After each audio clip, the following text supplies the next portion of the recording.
በኢትዮጵያ ዓለም አቀፍ የሙያ መመዘኛዎችን ያሟሉ የሂሳብ ባለሙያዎች 500 ብቻ መሆናቸውና ከነዚህም የብቃት ማረጋገጫ ያላቸው 250ዎቹ እንደሆኑ ተገልጿል። በመሆኑም በኢትዮጵያ ዓለም አቀፍ መስፈርቶችን ያሟሉ በቂ የሂሳብ ባለሙያዎችን ለማፍራት የሂሳብ ባለሙያዎች ኢንስቲትዩት ሊቋቋም መሆኑን የኢትዮጵያ ሂሳብ አያያዝና ኦዲት ሪፖርት ቦርድ አስታውቋል።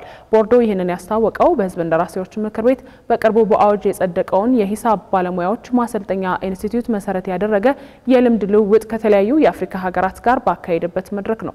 ተጨማሪ አለ።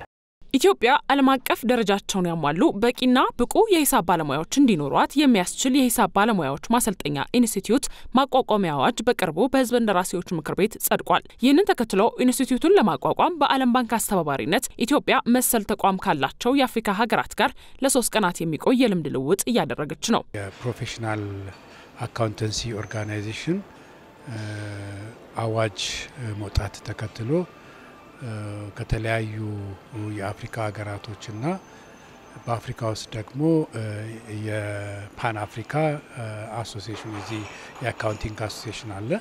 የዛ አሶሲዬሽን ሲሆን ጭምር በመገኘት የልምድ ልውውጥ እና ትምህርትም ጭምር የምንወስድበት በዚህ በአካውንተንሲ ኦርጋናይዜሽን ስታብሊሽመንት ላይ እንዴት መከተል እንዳለብንና እንዳጠቃላይ ደግሞ በአጭር ጊዜ ውስጥ ባለሙያዎችን ደረጃውን የጠበቀ ጥራት ያለው ባለሙያ እንዴት ማፍራት እንደሚቻል ልምድ ለመቅሰም ትምህርት ለመውሰድ የተዘጋጀ መድረክ ነው። እንዳጠቃላይ ኢንስቲትዩቱ ዓለም አቀፍ መስፈርቶችን ያሟሉ ብቁ የሂሳብ ባለሙያዎችን በማሰልጠን የብቃት ማረጋገጫ የሚሰጥ ነው ያሉት ዋና ዳይሬክተሩ ተቋሙን መመስረት ያስፈልገው በሀገር ውስጥ ብቃት ያላቸው ዓለም አቀፍ መስፈርቶችን ያሟሉ በቂ የሂሳብ ባለሙያዎች ስለሌሉ ነው ብለዋል። ይህም ኢትዮጵያ በመስኩ ማግኘት የሚገባትን ጥቅም እንዳታገኝ አድርጓታል ነው ያሉት ዋና ዳይሬክተሩ።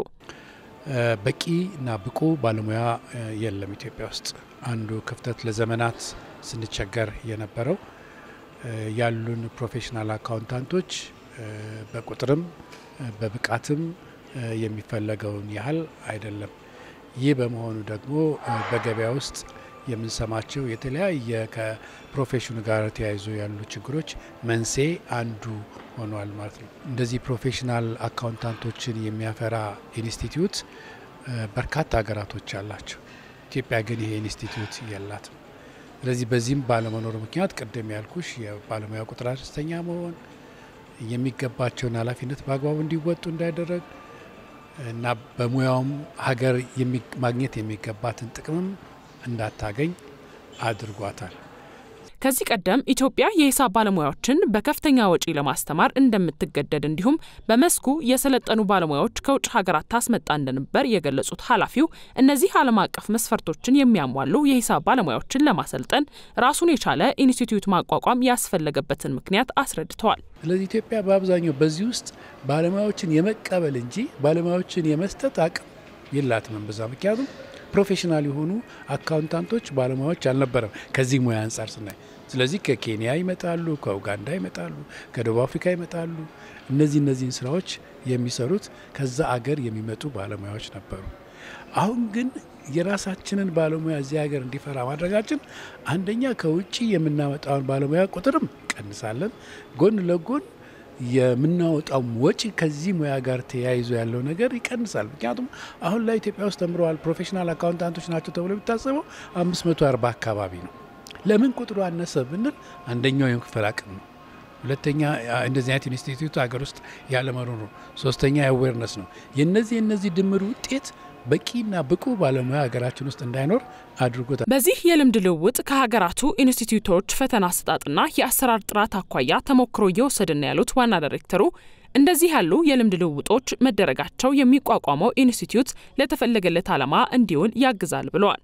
ስለዚህ ከዚህ የምናገኘውን ተሞክሮ የኢንስቲትዩቱ የስትራቴጂክ እቅድ ድራፍቱ ተዘጋጅቷል። ስለዚህ ከዚህ የምናገኘውን ተሞክሮ ወስደን የተዘጋጀውን ስትራቴጂክ እቅዳችንንም እንደገና መከለስ ስራ እንሰራለን ማለት ነው።